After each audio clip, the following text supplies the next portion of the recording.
अच्छी और सच्ची खबरों का सिलसिला शुरू करते हैं उस घातक हथियार से जिसके दम पर लद्दाख की पहाड़ियों से लेकर अरुणाचल की सीमाओं पर जंग की सूरत बदल सकती है।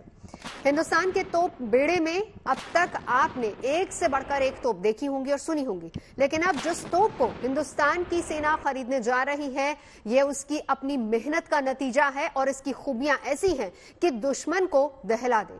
इसीलिए भारतीय सेना ने 400 नई होवित्जर तोपें खरीदने के लिए रक्षा मंत्रालय को एक प्रस्ताव भेजा है ताकि आर्टिलरी रेजिमेंट को और मजबूती दी जा सके।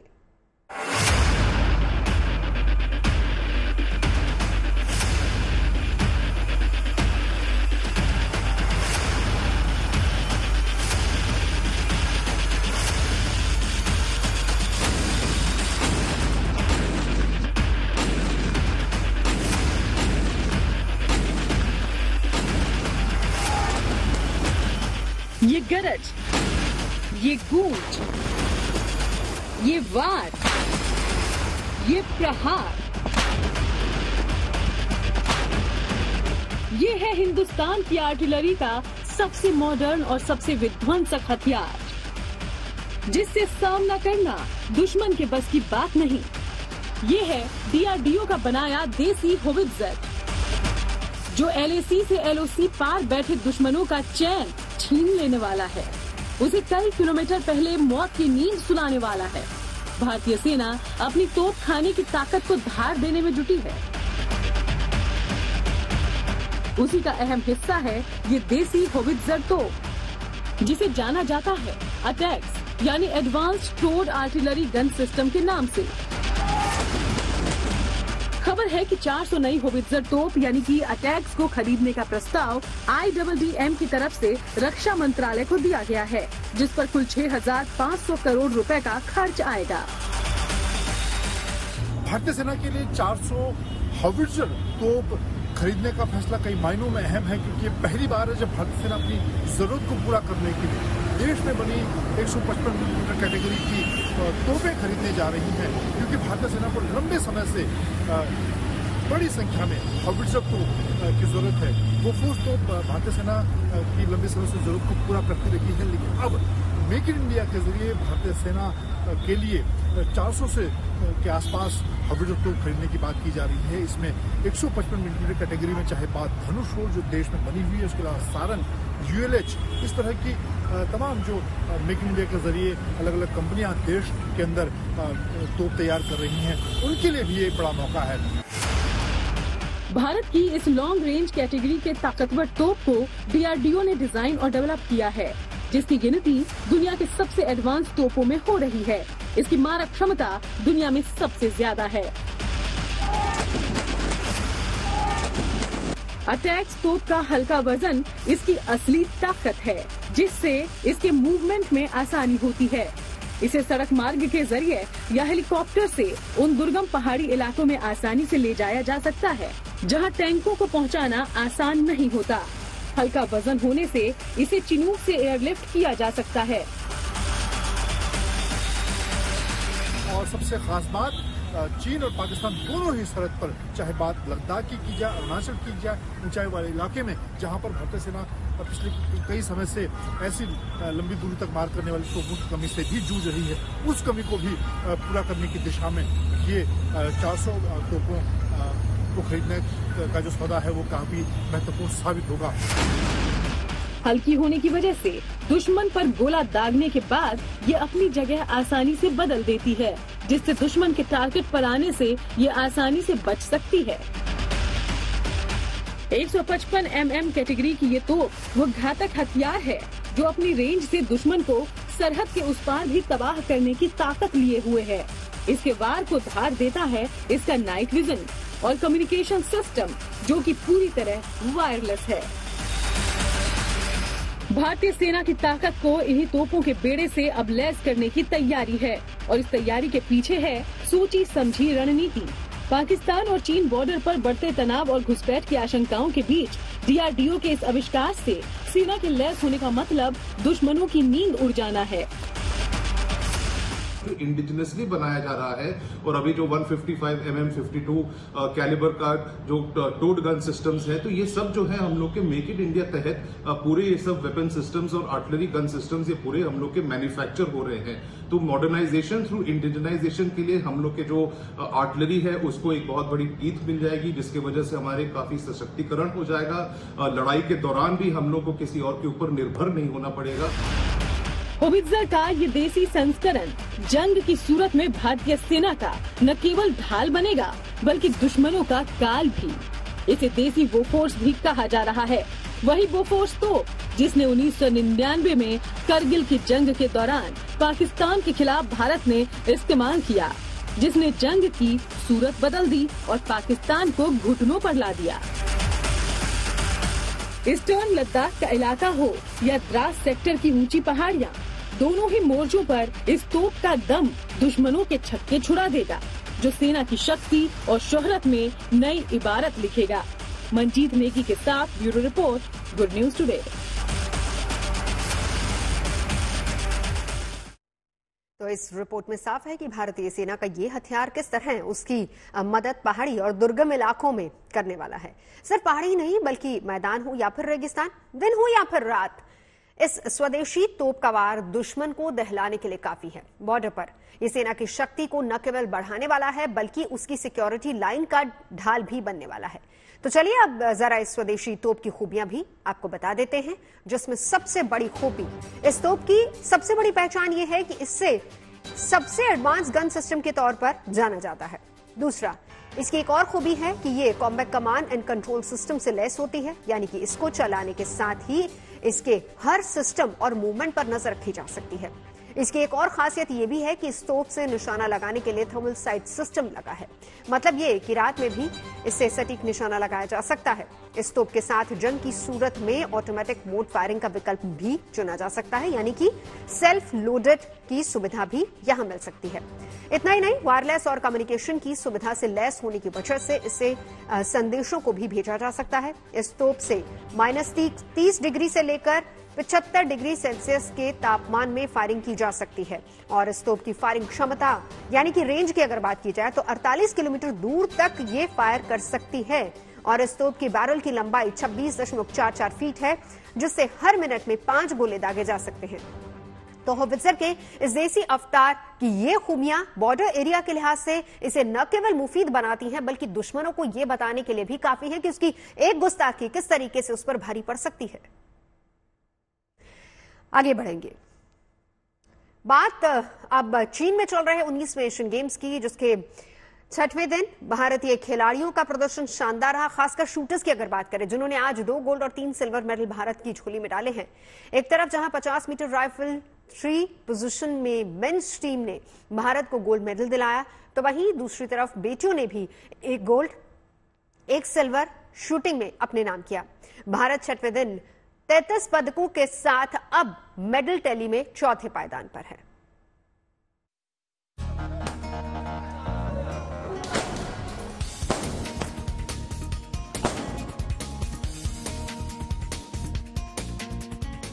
दिवाली के पहले दिवाली जैसी आतिशबाजी,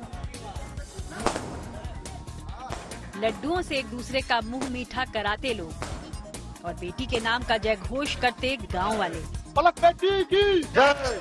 जश्न से सराबोर ये तस्वीरें आई हैं हरियाणा के झज्जर जिले के निमाणा गांव से, जहां की रहने वाली पलक गुलिया ने जैसे ही चीन में चल रहे 19वें एशियन गेम्स में गोल्ड मेडल जीता, पूरा गांव ही बेटी की इस कामयाबी पर खुशी से झूम उठा। गांव के बड़े बुजुर्ग पलक के घर पहुंचे और उन्होंने प्रदेश और देश का नाम रोशन करने वाली इस बेटी के पिता को बधाई दी। सबसे पहले पलक को बहुत बहुत बधाई, जो हमारे पूरे देश का मान सम्मान दुनिया में बढ़ाया है। और इस गोल्ड के लिए और सिल्वर के लिए पलक बेटी को बार बार बधाई देते हैं। और जो मान सम्मान बढ़ाया है, इसके लिए हमारा पूरा गांव खुशी के माहौल में है। और सब आज भारत माँ और पलक बेटी के लिए सभी उत्साहित है। पलक बेटी ने जो सिल्वर और गोल्ड मेडल जीता है, इसके लिए इसने हमारे गांव का ही नहीं पूरी खापकार पूरे देश का नाम रोशन किया है। इसके लिए मैं गांव की तरफ से पलक बेटी को हार्दिक शुभकामनाएं और धन्यवाद देता हूं। और इसके लिए पलक के पिताजी को और पूरे परिवार को, इनके को, क्योंकि पूरे परिवार का ध्यान इस बेटी की तरफ था और पलक के पिताजी भी इसके साथ बस अपना दिन रात एक करके रहते थे। इनका भी बहुत बहुत धन्यवाद। 10 मीटर एयर पिस्टल इंडिविजुअल में भारतीय महिला शूटर्स ने 2 मेडल जीते, जिनमें पलक ने 242.1 स्कोर कर गोल्ड मेडल जीता, जबकि ईशा सिंह ने 239.7 का स्कोर कर सिल्वर मेडल हासिल किया। वहीं 10 मीटर एयर पिस्टल महिला टीम इवेंट में भारत को ईशा सिंह, पलक और दिव्या ने 1731 स्कोर कर सिल्वर मेडल भी दिलाया। शूटिंग ने इस बार सारे जो रिकॉर्ड्स हैं सब ध्वस्त कर दिए। जितने भी निशाने थे, या मैं ऐसे कहूं कि जितने भी फायर जो किए गए बंदूक से, वो सब निशाने पे लगे। मेरे साथ हैं गोल्डन गर्ल पलक। ये तो मतलब बेहतरीन हो गया ना एशियन गेम्स। आप पहली बार यहाँ आए थे, गोल्ड मेडल के साथ जा रहे हैं। अंदाजा था जब चले थे इंडिया से? मतलब इतना तो नहीं था कि मतलब 100% गोल्ड ही आएगा, बट कॉन्फिडेंस था। हमने मेहनत करी, हमारी पूरी टीम ने मेहनत करी है, तो इतना कॉन्फिडेंस था कि पोडियम फिनिश तो होगी। मेरे साथ ईशा हैं। ईशा, खास बात यह है कि इनके पास खुद 4 मेडल हैं, तो इस बार तो अलग ही माइंडसेट के साथ टीम आई थी यहाँ। हाँ, अलग माइंडसेट था बिकॉज वी एक्चुअली हमारा माइंडसेट ये था कि हम बहुत सिंपल रखेंगे गेम को, और मतलब जितना सिंपल रख सकते उतना बेहतर होगा, because for me that's how it works. I don't like doing anything extra. I just keep my process the same way and keep my head on the process. उधर मेंस शूटर्स ने भी शानदार प्रदर्शन किया और देश को शूटिंग इवेंट में एक और गोल्ड मेडल दिलाने में कामयाबी हासिल की। 50 मीटर राइफल 3 पोजीशन में ऐश्वर्य प्रताप सिंह, अखिल शिरोन और स्वप्निल सुरेश ने 1769 स्कोर कर गोल्ड पर कब्जा जमाया। कहा जा रहा है कि एशियन गेम्स में भारतीय शूटर्स का ये सबसे शानदार प्रदर्शन है। इसी प्रदर्शन की बदौलत भारत मेडल टैली में चौथे पायदान पर पहुंच गया है। भारत के अब तक 33 मेडल हो गए हैं, जिनमें 8 गोल्ड, 12 सिल्वर और 13 ब्रोंज शामिल हैं। खिलाड़ियों की फॉर्म को देखते हुए एशियन गेम्स के कुछ और गेम्स में भारत को पदक मिलने की उम्मीद जताई जा रही है, जिसके बाद मेडल टैली में पदकों का ये आंकड़ा अभी और बढ़ सकता है। नितिन श्रीवास्तव के साथ bureau report, good news today. Asiad में भारत को गोल्ड दिलाने वाली मेंस शूटर टीम से बात की मेरे सहयोगी नितिन श्रीवास्तव ने। तो शूटिंग में इस बार कमाल कर दिया है। सारे जो हमारे शूटर्स थे उन्होंने एक से बढ़कर एक परफॉर्मेंस दी है, और जितने भी रिकॉर्ड्स थे वो सब इस बार ध्वस्त हुए हैं। मेजॉरिटी ऑफ जो मेडल्स होता है ना, मैं बोलूँगा एशियन गेम्स में 2006 के बाद से 18 भी क्रॉस हो चुका है। तो हमारे पास 3 शूटर्स हैं जिनकी तीनों के गले में आप देख रहे हैं गोल्ड मेडल है। ओवरऑल कैसा रहा आपके लिए ये एक्सपीरियंस? और क्योंकि कई बार होता है ना कि आप बहुत कुछ सोच के आते हैं, तैयारी करते हैं, और छोटी सी चीज़ हो जाती है तो फिर वो निराशा होती है। काफ़ी बढ़िया था, like team work obviously, support staff and everybody and coaches also. So एक एक्सपीरियंस के तौर पे काफ़ी चीज़ सीखने के लिए मिली, एंड इससे ज़्यादा और फोकस कह सकते हैं या हार्ड वर्क करने की, हम ऑब्वियसली हार्ड वर्क करेंगे उसके लिए कि आने वाले काफ़ी कॉम्पिटिशन है, उसके लिए हम ज़्यादा प्रैक्टिस मेहनत करेंगे जरूर। और अब ऐश्वर्य भी है, ऐश्वर्य के पास इस बार 4 मेडल हैं। पहला एशियन गेम्स है इनका, और 4 मेडल ये लेके जाएंगे। एमपी में ये ट्रेन करते हैं। ऐश्वर्या, बाकी चीज़ें तो मैं आपसे पूछ चुका हूँ इससे पहले वाले इंटरव्यूज़ में, लेकिन यहाँ मैं आपसे बस ये जानना चाहता हूँ कि एक शूटर को मेंटली कितना फिट रहना पड़ता है, क्योंकि अलग अलग इवेंट्स हैं और एक ही इवेंट में 3 पोजीशंस हैं, वो प्रोन अलग, नील करना है अलग, तो कैसे मतलब मेंटली कितना ज़रूरी है फिट रहना? सर, यहाँ पे मेंटली फिट रहना बहुत काफ़ी ज़रूरी है। मैं जैसे 2 इवेंट खेलता हूँ, तो उसमें जैसे एक पहले एयर का मैच होता है, देन 3P का मैच होता है। तो कई बार ऐसा होता है कि आप एयर में जीतते हो तो वो आपको 3P में बहुत हेल्प करता है कि आप मोटिवेटेड रहते हो, लेकिन कहीं आप हारे हो तो वो उस माइंडसेट से निकल के फिर 3P के लिए आपको और अच्छे से प्रिपेयर करना, तो वो एक थोड़ा बहुत चैलेंजिंग रहता है मल्टी इवेंट शूटर्स के लिए। और उसी चीज़ के लिए सर काफ़ी मेंटली स्ट्रांग होना काफ़ी ज़रूरी है। अखिल, अगर हम 2018 से 2023 तक के सफ़र की बात की जाए तो शूटिंग के बदलाव को आप कैसे देखते हैं? 2018 में हमारा कुछ अलग रिकॉर्ड था, इस बार हम उसको क्रॉस कर चुके हैं।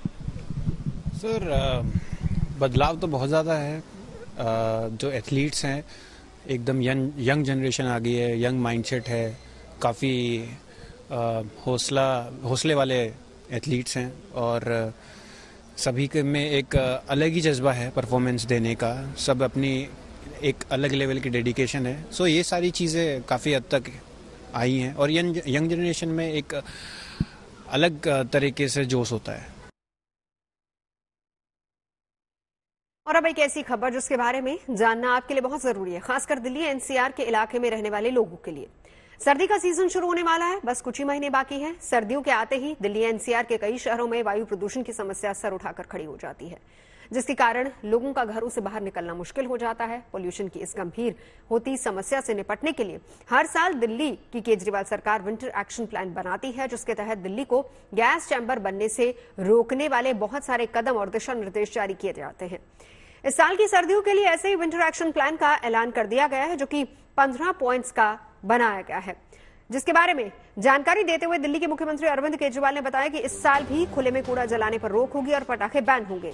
दिल्ली में पराली जलाने की घटनाओं को कम करने के लिए बायो डिकम्पोजर के इस्तेमाल का दायरा बढ़ाया जाएगा, जिसके तहत इस साल 5000 एकड़ में बायो डिकम्पोजर का इस्तेमाल किया जाएगा।